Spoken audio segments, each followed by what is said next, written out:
The First Amendment, according to the United States Constitution, I'm proposing, or I expect, there's going to be an amendment to the First Amendment. I don't want to sound and shock anybody, but the founding fathers seem to have, in good faith, come up with these various constitutional provisions, and others have amended it to deal with important changes and desires, etc.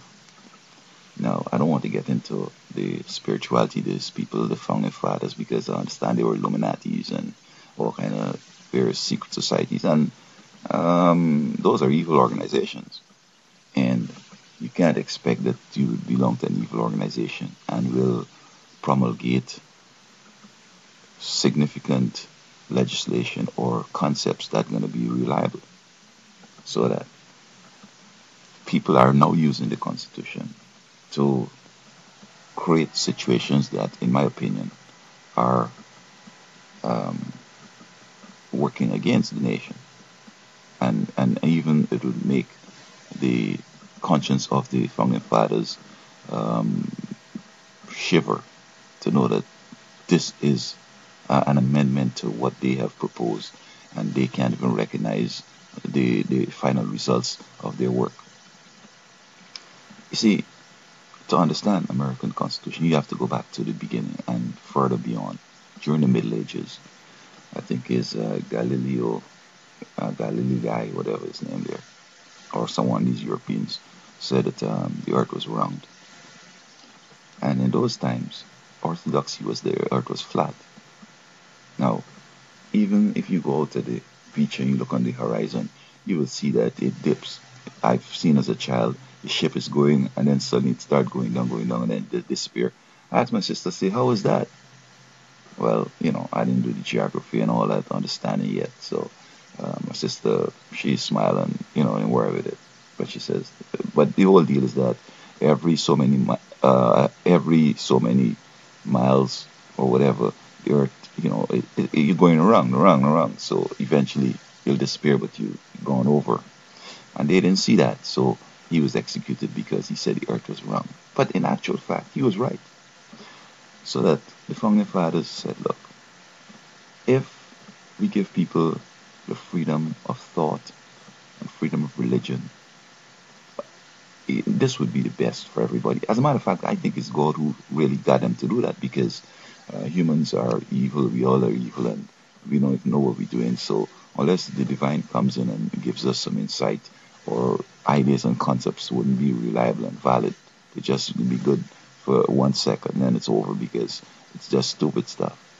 And being these guys were in all these secret societies and lodges, I think that Satan worked hard, and even though they were intending to accomplish what God had told them to, he made it proceed in such a way, or shorten it in such a way, that they hadn't elaborate to give a good foundation. In other words, I think God had told these founding fathers to put the First Amendment like this: as long as we remain faithful to God and we hold the truths of the scriptures and we love God, ourselves, and others, you cannot exercise the First Amendment right.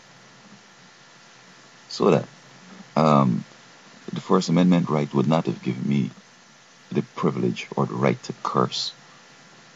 I see some people just be listening to some vulgar music, and just be just eating, or to sit down with the kids, they dress up in the nice clothes, and they're just swaying to this crap. And I'm saying, like, oops, this person is really demoralized to be sitting down and enjoying some smut, some vulgar language. And I tell you what, if you keep on listening to vulgarity and enjoying like that, eventually you become just like crap, and you just become passe. You have to seek dignity and respect and duty and all these things to really be viable, huh? And so that they're now using the Constitution to destroy the place. And so people are now, these talk shows and all these people, you know what I think they should do? They should make a law like this: you have the right to say what you want, but make sure that it's truth. Don't worry this thing, well, no, this is my opinion. If you don't have an informed opinion, don't mention it, because your opinion could be taken as you're speaking as if this is truth. So that if a guy says that, oh, the president is something, show us the evidence. Or you're liable. I mean, I know you go to court and you charge him with slander or libel and you could win.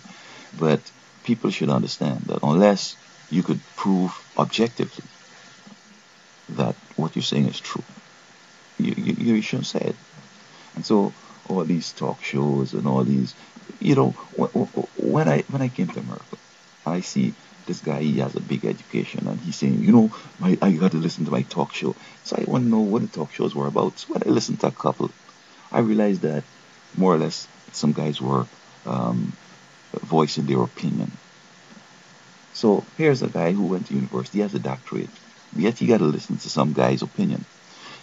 And these guys don't have an education. So what you find is that they're trying to reinvent the wheel, or they're trying to disprove something that has been established. Look, for example, Rush. In the shooting of this Arizona Congress lady, he's saying that because this lady voted against health care and other things, the government, the president, and maybe Nancy Pelosi are in a conspiracy to get her killed. Now, that's irresponsible, because this guy is not a Democrat, and they have not been vocal in opposition to her.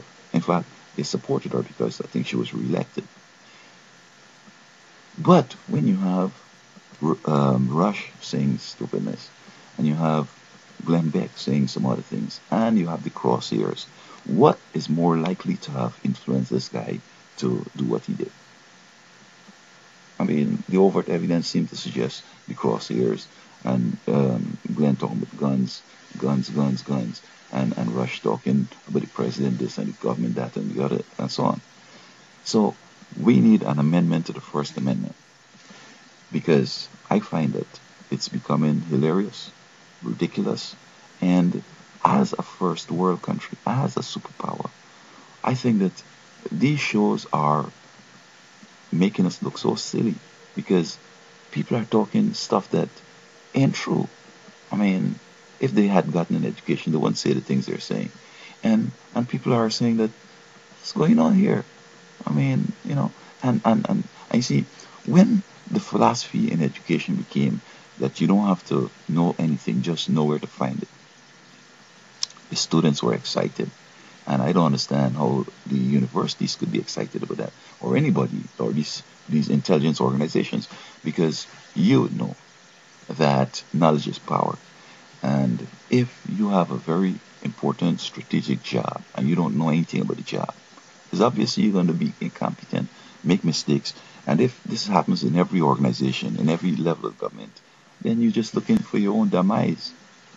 So that we need to change the educational philosophy that if you have a degree, these are the body of knowledge that you need to know, and you're going to be held accountable.